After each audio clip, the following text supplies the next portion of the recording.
और अब आज के दिन की सबसे विशेष बात, आज माघ मास के कृष्ण पक्ष की त्रयोदशी तिथि, उदया तिथि त्रयोदशी और रविवार का दिन है। त्रयोदशी तिथि आज शाम 5:29 पर समाप्त हो जाएगी। चूंकि सूर्यास्त के पहले ही खत्म हो जाएगी, इसलिए प्रदोष व्रत आज नहीं है। अब उसके बाद तो चतुर्दशी तिथि लग जाएगी। तो आज दोपहर 2:15 तक हर्षण योग रहेगा। अब देखिए, प्रदोष व्रत कब होता है?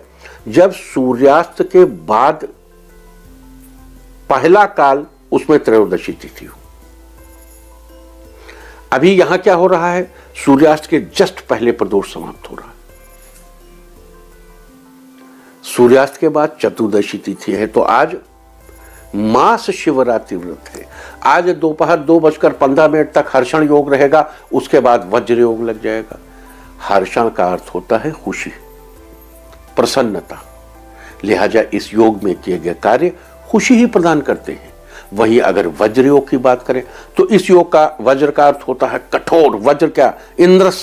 इंद्र का जो हथियार है वो वज्र है, बड़ा कठोर होता है। दधीची की हड्डियों से बनाया गया वज्र। इस योग में वाहन खरीदना अच्छा नहीं माना जाता। इस योग के दौरान सोना और कपड़ा खरीदना भी शुभ नहीं माना जाता। साथ ही आज रात 12:23 तक पूर्वाषाढ़ा नक्षत्र रहेगा। आकाश मंडल में स्थित 27 नक्षत्रों में से 20वां नक्षत्र पूर्वाषाढ़ा है।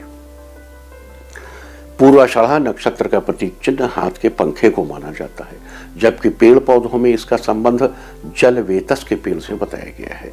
जलवेतस के पेड़ को केन के नाम से भी जाना जाता है। लिहाजा पूर्वाषाढ़ा नक्षत्र में जन्मे लोगों को आज जलवेतस यानी केन के पेड़ की उपासना करनी चाहिए।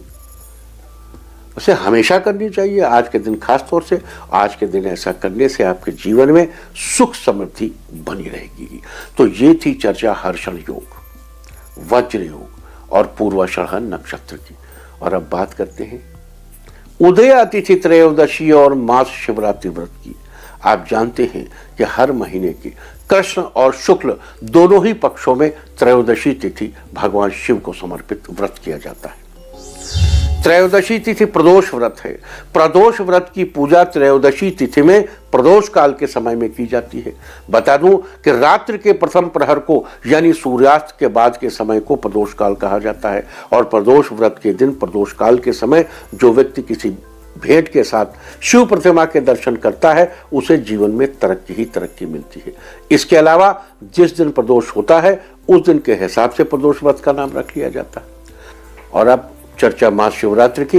यहाँ सबसे इंपॉर्टेंट ये है कि चतुर्दशी तिथि आज शाम 5:30 पर लग जाएगी और कल दोपहर 2:19 तक रहेगी। यानी चतुर्दशी तिथि में रात्रि आज ही रहेगी और मास शिवरात्रि की पूजा चतुर्दशी तिथि के रात्रि में ही होती है। लिहाजा मास शिवरात्रि का व्रत आज ही किया जाएगा। आज भगवान शंकर को बेलपत्र, पुष्प, धूप, दीप और भोग चढ़ाने के बाद शिव मंत्र का जप किया जाता है। कहते हैं मास शिवरात्रि के दिन ऐसा करने से मनचाहे फल की प्राप्ति होती है और जीवन में चल रही सभी समस्याओं का समाधान भी निकलता है। इसके अलावा जो भक्त मास शिवरात्रि का व्रत करते हैं, भगवान शिव उनसे प्रसन्न होकर उनके सभी कार्यों को सफल बनाते हैं। तो ये थी चर्चा प्रदोष की, उदया तिथि प्रदोष की, मास शिवरात्रि व्रत की। और अब बात आज पढ़ने वाली भद्रा की। आज शाम 5:29 से शुरू होकर देर रात 3:54 तक पाताल लोक की भद्रा रहेगी। याद दिला दूं कि जिस दिन चंद्रमा कन्या, तुला, धनु या मकर राशि में होता है, उस दिन पाताल लोक की भद्रा होती है। और आज चंद्रमा धनु राशि में है। ये भी याद दिला दूं कि पाताल लोक की भद्रा का कोई अशुभ प्रभाव पृथ्वी लोक पर रहने वाले लोगों पर नहीं पड़ता, क्योंकि पाताल लोक की भद्रा का मुंह नीचे की तरफ होता है। बता दूं कि भद्रा जिस किसी भी लोक में स्थित होती है, केवल वहीं मूल रूप से प्रभावी रहती है। लिहाजा आज की भद्रा का पृथ्वी लोक पर कोई अशुभ प्रभाव नहीं पड़ेगा। इसके अलावा आज रटंती कालिका पूजा भी है। हर माघ के महीने की चतुर्दशी तिथि को रटंती कालिका पूजा का विधान है। इस दिन मां काली के भक्त माता के दयालु स्वरूप की उपासना करते हैं। खासकर बंगाल में इस पूजा को काफी विधि पूर्वक किया जाता है। इस दिन बंगाल के दक्षिणेश्वर काली मंदिर में माता का दर्शन पूजन करने का विधान है। यहाँ आपको याद दिला दूं कि 17वीं शताब्दी में राजा कृष्णदेव और बाद में उनके पुत्र ईश्वर चंद्र ने इस पूजा पर विशेष बल दिया था और उसी समय से ये पूजा ज्यादा प्रचलित हुई। साल में 3 पूजाएं देवी की हैं, एक ये रटंती कालिका के अलावा फलहारिणी पूजा और एक और हम आपको समय समय पे तीनों पूजाएं बताते रहते। तो ये है बात रटंती कालिका। तो अच्छा देखो, रटंती कालिका चूंकि बंगाल में मनाई जाती है, तो अब बंगाल में क्या है कि हम तो आपको बता रहे हैं कि ये अमावस्या तिथि इतने बजे शुरू हो जाएगी और 2:01 पर खत्म होगी, लेकिन कलकत्ता के अक्षांश देशांतर से तो मतलब 1 बजे के बाद इतने ही बजे खत्म हो जाएगी, 1:00 पे ही। तो आप जहां निवास करते हैं वहां के अक्षांश देशांतर के हिसाब से तिथियों के समय को लेकर तदनुकूल पूजा कीजिए। तो ये थी चर्चा आज पढ़ने वाली भद्रा और रटंती कालिका की। लेकिन सवाल यह है कि आज इस रटंती कालिका पूजा के दिन, इस मास शिवरात्रि के दिन आप क्या करेंगे? भगवान शंकर और माता महाकाली दोनों का दिन एक साथ अद्भुत संयोग है। इस संयोग में भगवान शंकर के उन तमाम मंत्रों को जो हम आपको समय समय पर बताते रहे हैं, उन मंत्रों का प्रयोग अवश्य करें और आपको शिव शक्ति की कृपा से जो भी चाहेंगे वो सब मिलेगा। मैं आपको समय समय पर जो मंत्र बताता रहता हूं, उनमें से कुछ मंत्रों को आप नोट कर चुके होंगे, कुछ को फिर नोट करिए। देखिए, एक तो भगवान शिव का पंचाक्षरी मंत्र ओम नमः शिवाय, जिसका स्तोत्र भी आता है, शिव पंचाक्षरी स्तोत्र। नागेंद्र हाराय त्रिलोचनाय भस्मांगरागाय महेश्वराय नित्याय शुद्धाय दिगंबराय तस्मै नकाराय नमः शिवाय। ऐसे माँ से फिर नमः शिवाय, शिवाय गौरी वदनाभ्य वृंद सूर्याय रक्षाध्वर नाशकाय। तो ये जो पंचाक्षरी जो स्तोत्र है, आप उसका जाप कर सकते हैं। शिव पंचाक्षरी स्तोत्र का ओम नमः शिवाय मंत्र के बारे में हम आपको बार बार बताते रहते हैं। हम आपको ये भी याद दिलाते हैं कि इस मंत्र का दो प्रकार से प्रयोग होता है। ओम नमः शिवाय, कुछ लोग ओम हटा देते हैं और कहते हैं ओम लगाने से उस लोक में फल मिलेगा और केवल नमः शिवाय कहने से इस लोक में फल मिलेगा। भाई, ये इस तरीके की जो कपोल कल्पनाएं हैं कि ओम लगाने से उस लोक में फल मिलेगा और ओम नहीं लगाने से इस लोक में फल मिलेगा, उस लोक में भी मिलेगा, इस लोक में भी मिलेगा। करो तो मेरे भाई, सब तरह से मिलेगा। मन हो ओम लगाओ, न मन हो ओम मत लगाओ। ओम एक ऐसा स्वर है जो यूनिवर्सल है। ओम में ही पाणिनि के 14 सूत्र समाये हुए हैं। आई ओण रेल का ए औंग ए औ चहे वरट लण ई मंगलनम झबई गडदश जब गडदश कप चटत चट तव कपय शकसर हल। ये पाणिनि के 14 सूत्र प्रलय काल में भगवान शिव ने जब अपना डमरू बजाया तो उससे निकले और ओम में ही, और पूरे विश्व की व्याकरण इन्हीं 14 सूत्रों से निकली हुई, इन्हीं स्वरों और व्यंजनों से निकली हुई।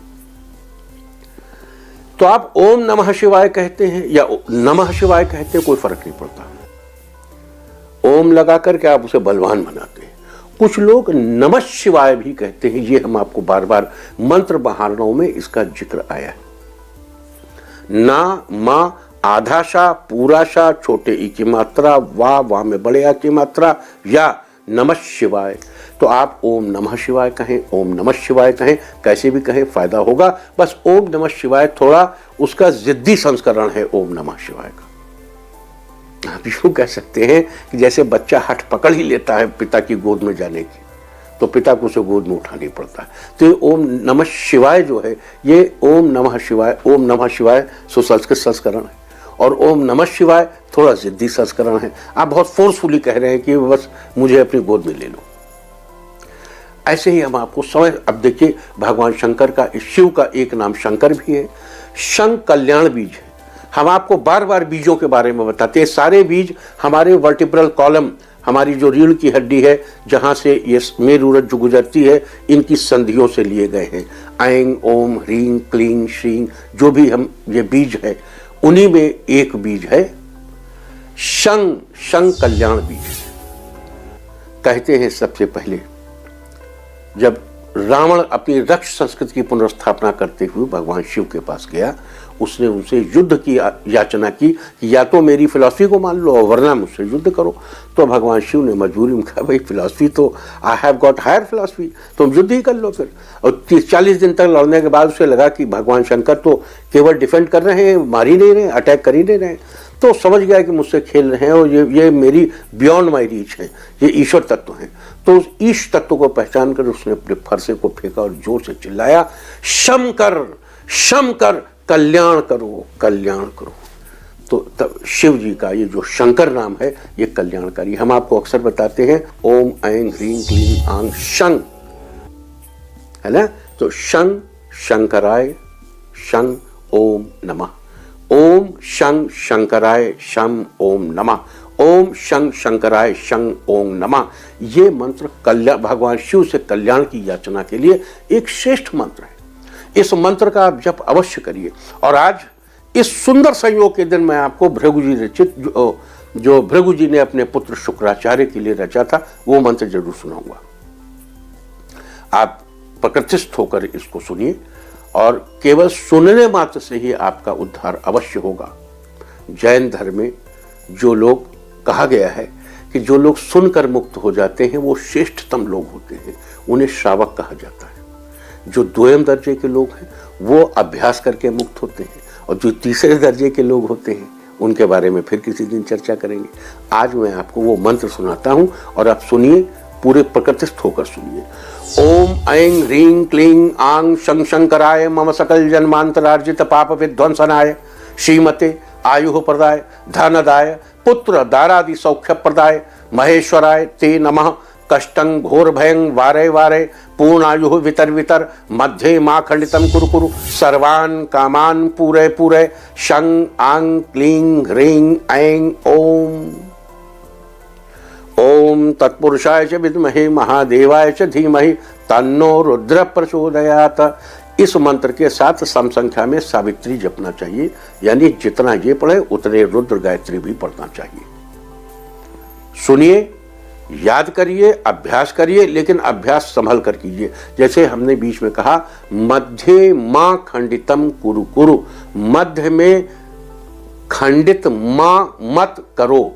अगर आप कह देंगे मध्य, अब कुछ लोग तो ज्यादा ज्ञानी होते हैं ना, वो हर चीज में आधा मां घुसड़ देते हैं। मध्य माम कह दिया तो बीच में माम माने मुझे खंडित कर दो। तो इसलिए देखो संस्कृत का उच्चारण बड़ा लाभकारी है, लेकिन डिक्शन सही होना बहुत जरूरी है। तो मध्य मां खंडितम कुरु कुरु, माम नहीं है, मध्य मां खंडितम कुरु कुरु पढ़िए, बहुत तीर की तरह काम करेगा, तीर की तरह काम करेगा, करके देखिए। और अब चूंकि रटंती कालिका पूजा भी है आज, तो दो मंत्रों की चर्चा करूंगा। एक मैं आपसे बार बार कहता हूं, आंग ह्रीं क्रांग भद्रकाल्यै नमः। आंग, आज दक्षिणेश्वर काली की ही पूजा का विधान है विशेष रूप से। आंग ह्रीं क्रांग भद्रकाल्यै नमः। और दूसरे माता का माला मंत्र, मैंने भद्रकाली का मंत्र आपको बताया, आंग ह्रीं क्रांग भद्रकाल्यै नमः, ये तो आप समझ गए।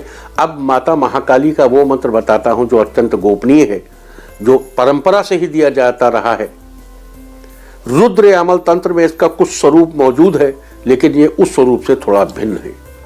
ध्यान से सुने, अगर याद कर सकें तो आगे चल के याद कर ले, साल भर पढ़ें, इससे आपको जो चाहेंगे वो मिलेगा, क्योंकि माता की कृपा से क्या नहीं मिल सकता। ओम ह्रांग ह्रीं कालिके घोर दृष्टे रुधिर प्रिय रुधिर पूर्ण वक्त्रे रुद्रावतस्तनि मम सर्व शत्रुन खादे खादे हिंस्र हिंस्र मारे मारे भिंद भिंदी छिंद छिंद उच्चाटे उच्चाटे विद्रावय विद्रावय शोषे शोषे स्वाहा।